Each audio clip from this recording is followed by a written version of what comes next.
الحمدللہ آج 22 فروری ہے۔ الفیصل ٹورز اینڈ ٹریولز کی جانب سے آج ہماری حاضری مسجد قباء میں ہوئی ہے۔ مدینہ منورہ کی زیارتوں کے لیے آج ہم نکلے ہوئے ہیں، تو الحمدللہ اللہ کا بڑا کرم، بڑا شکر ہے کہ آج ہم مسجد قباء کے اندر ہم آئے ہیں۔ ابھی اس سے پہلے ہم مسجد قبلتین میں تھے، اب مسجد قباء میں آئے ہیں۔ یہ جو مسجد قباء نظر آ رہی ہے، ذرا بتائیے گا، یہ جو مسجد پورے میناروں کے ساتھ، یہ جو مسجد ہے یہ مسجد قباء ہے۔ نبی کریم صلی اللہ علیہ وسلم جب ہجرت کر کے مدینہ منورہ پہنچے تھے، مدینہ منورہ پہنچنے کے بعد آپ نے مدینے سے دور ایک چھوٹی سی بستی تھی، اس کا نام تھا قباء، ایک چھوٹا سا گاؤں تھا، اس کا نام تھا قباء۔ تو آپ صلی اللہ علیہ وسلم نے قباء میں قیام کیا، چند دن آپ یہاں پر قیام کیے، اور یہاں پر آنے کے بعد جو کام کیا، ہمارے نبی کریم صلی اللہ علیہ وسلم کے زمانے کی سب سے پہلی مسجد یہ مسجد قباء ہے۔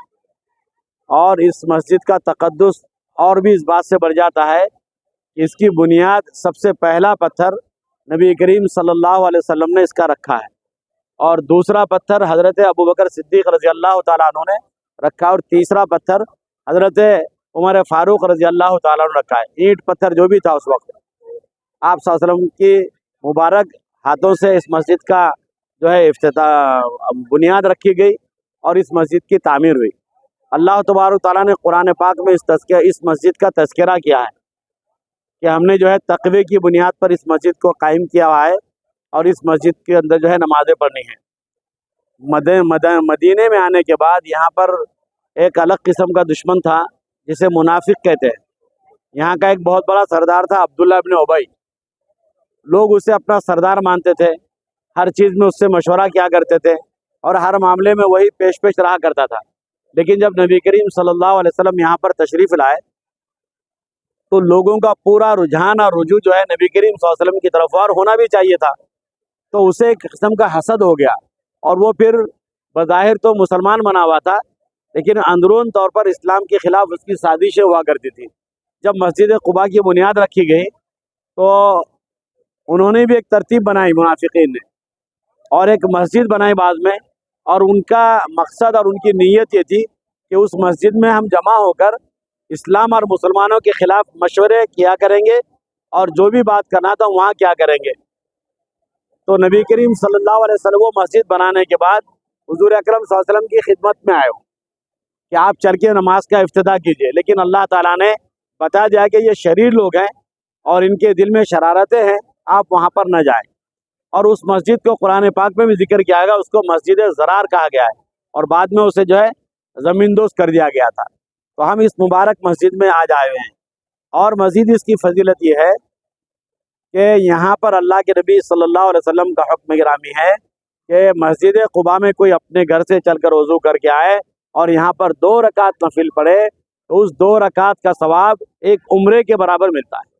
الحمدللہ یہاں پر ہم زیارتوں میں آئے، اپنے طور پہ بھی ہماری بلڈنگ سے تھوڑا آگے آنے کے بعد جہاں مسجد غمامہ ہے وہاں سے 2 ریال پہ یہاں پر لا کے چھوڑتے ہیں، اور پھر یہاں سے جانے کی بھی 2 ریال لیتے ہیں۔ آپ اپنے طور پر بھی یہاں پر آ کے 2 رکعت پڑھ کے جانا، ایک سفر آپ کا ہوا وہاں سے اور آپ نے 2 رکعت پڑھی اور چلے گئے۔ آپ ایسا اگر یہ سوچ کر کہیں گے کہ بھائی ایک مرتبہ آ کے 10 رکعت پڑھیں گے تو 10 عمروں کا ثواب ملے گا، ایسا نہیں ہے۔ 2 رکعت پڑھنی ہے آپ کو، 2 رکعت کا ثواب ملے گا۔ اللہ تعالیٰ نے اس کی فضیلت بہت بتائی، چونکہ صحابہ کرام رضوان اللہ تعالیٰ علیہم اجمعین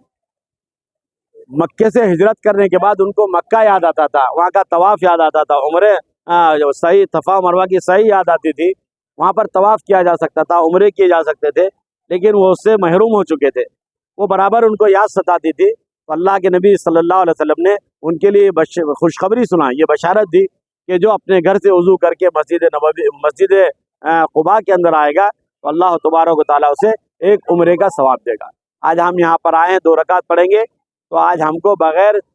طواف کیے کے اور بغیر صفا مروہ کے چکر کے اللہ تعالیٰ ہمیں ایک عمرے کا ثواب دے گا۔ اب ہم کو جانا ہے مسجد کے اندر، مردوں کا نظام الگ ہے، عورتوں کا نظام الگ ہے۔ عورتیں ہماری جائیں گی نماز پڑھ کے، آپ کو کون سی جگہ بتانا بتاؤ؟ یہ گیٹ نکلنے کا گیٹ ہے، یہ گیٹ سے نکلنے کے ساتھ یہاں آ کے ٹھہر جانا آپ نے، ہاں ٹھیک ہے نا؟ یہ وہاں جائیں گے آپ اور یہاں آ کے ٹھہریں گے آپ، ہم آپ کو یہاں سے لیں گے، سب ایک ساتھ جاؤ ایک ساتھ آئیں گے، مرد حضرات سب ہم ایک ساتھ چلیں گے اور ایک ساتھ ہی آئیں گے۔